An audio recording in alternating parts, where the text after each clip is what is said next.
Inamin na totoo yung sinasabi nitong 18 Brave Marines. O, tawagin na lang natin 18K para mabilis ha. O, itong 18K inamin ng Malacanang na totoo yung sinasabing na-deliver. May totoong maletang tinideliver. Sa mga letratong sinumite sa joint affidavit ng 18 dating sundalo ng pagde-deliver umano ng male-maletang pera sa ilang opisyal at personalidad, sabi ni Ombudsman Jesus Crispin Remulla, may nakitang isa na hindi raw tumutugma sa timeline ng kanilang kwento. When we investigated that angle, it appears that this delivery was done during the time of Speaker Lord Velasco. Duterte time, definitely yung isa ron. Yung isang na-point out sa akin na nag-inform sa akin. Hindi Yun. Nahalata nyo ba? It's coming? Kasi eto yan. Alam natin, pagdating sa korupsyon, wala talagang bahid ang Duterte. Pwede na nilang ibintang yung EJK, kung ano man yan, kung ano binibintang nila. Babaero si PRRD. Hindi ko sinasabing totoo ha. Oo. Pero pagdating sa korupsyon, lalong-lalo na itong ghost projects, alam nila sablay. Hindi nila maididikit sa Duterte. Siyempre, si Saldico ang nagbibigay ng maleta, di ba? Alam ka naman, bigyan niya pa si BP Sara. Yung maleta na nga yun, ibang mga pinagbibigyan noon, yung iba doon, para sirain din si BP Sara. Naiintindihan. So, mati sila talaga dito pagdating sa ghost projects, pagdating sa flood control scandal, pagdating sa mga maleta boys, negatibo talaga ang Duterte. Ngayon, ang ginawa nito si Boying, ipinagdikit niya. So, ibig sabihin, hindi naman daw ngayon lang merong maleta. Yung mga maleta boys, hindi lang ngayon. Even nung dati pa, even nung panahon pa ni PRRD. Di ba? So, sa madaling salita, hindi ko alam kung bobo to si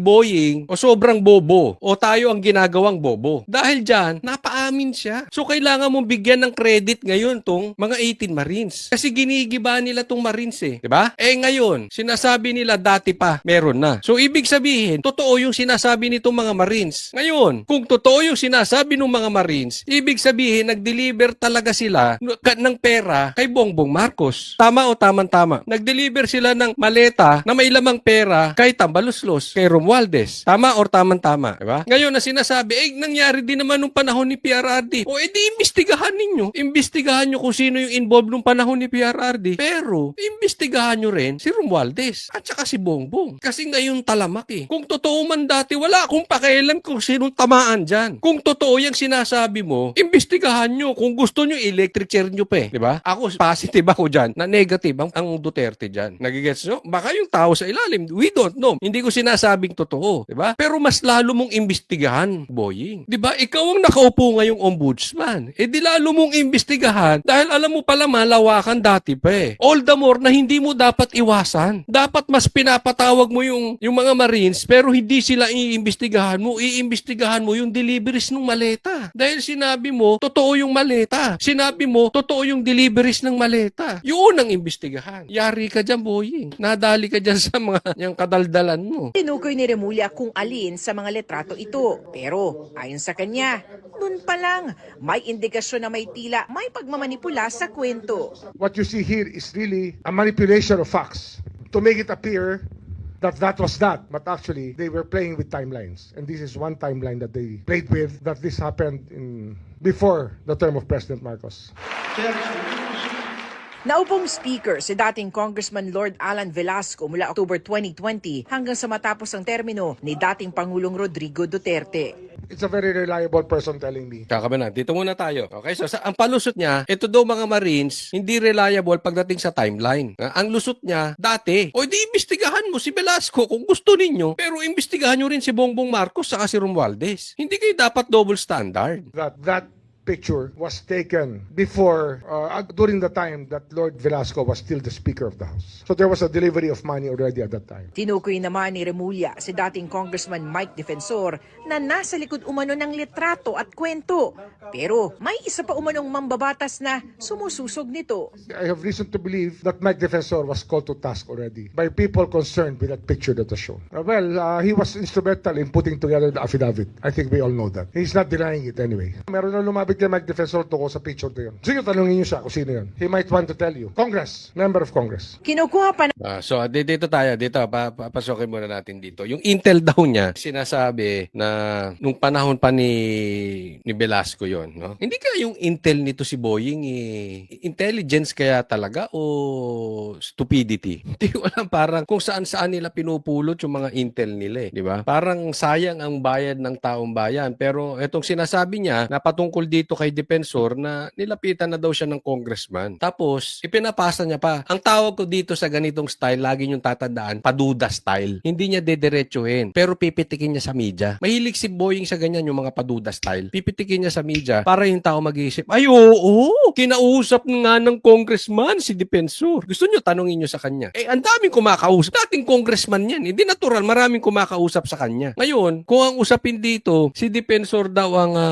parang naging instrumento nito. Alam mo, hindi na issue kung sinong instrumento niyan. Malay mo, ako instrumento niyan. Di ba? Malay mo. Kung ako nagdikit-dikit dito sa mga Marines. So what? Kung ang instrumento niyan, si Defensor. Kung ang instrumento niyan, si Baligod. Kung ang instrumento niyan, si Topacio. Kung ang instrumento niyan, si Lapu-Lapu. Wala na tayong pakialam doon. Ang imbestigahan mo, hindi yung instrumento. Ang imbestigahan mo, yung maletang nawawala. Yung laman ng maleta. Meron pa ako narinig. Hindi ko na sasabihin kung sino nagsabi sa akin. Basta read between the lines na lang. Yung maletang binibigay na Rimowa daw. Peke.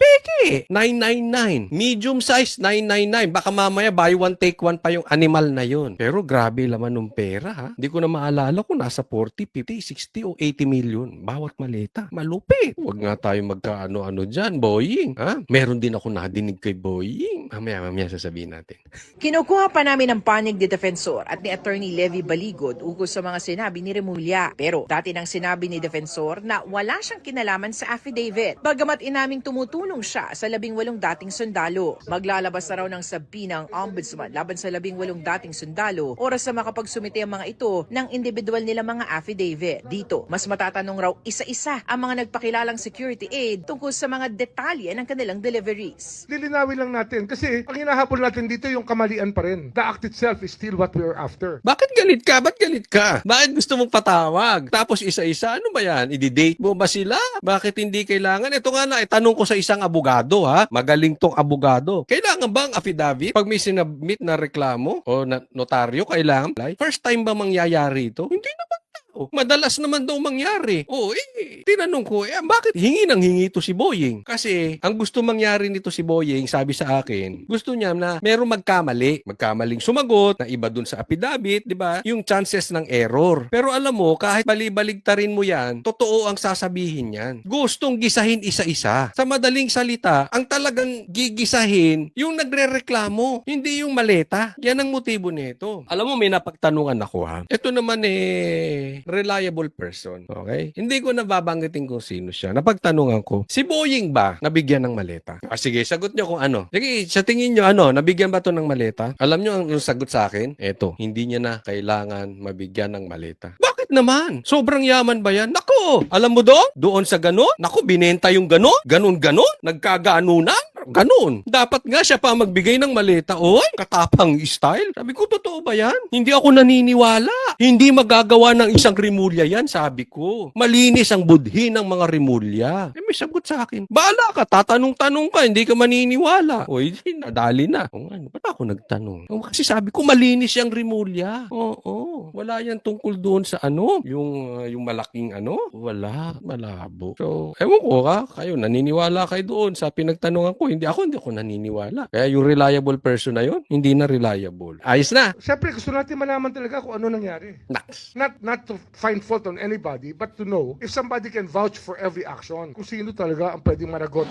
Samantala, opisyal ng tinurn over ng ICI o Independent Commission for Infrastructure sa Office of the Ombudsman ang mahigit 200 kahon na naglalaman ng findings sa mga investigasyon at nakalap na ebidensya. Bugok din kayo ICI. Ha? Wala kayong tindig. Wala kayong stand. Wala kayong backbone. Biglang sinara yung ICI. Oo. So, alam nyo kung anong play niyan. Anong naratibong gagawin niyan. So, sinarado na yung ICI. So, ibig sabihin, mayroon na silang conclusion. So, inimbestigahan nila si Tambaluslos, inimbestigahan nila si Sandro Marcos, tapos sasabihin negative. Wala silang kinalaman dyan sa ghost projects. Kaya sinara. Para kontrahin yung sinasabi ng Marines. Ang galing ng timing ng animal, no? Eh, yung investigasyon naman nila, closed door. Ito nga inimbestigahan yung NBI, ang daming sinabi ni Boying. Na inimbestigahan yung 18 Marines, ang daming sinasabi. Nung inimbestigahan yung magtsohin, wala man lang imik tong ICI. Executive session. Animal kayo dyan. Pambihira talaga. Matindi talaga tong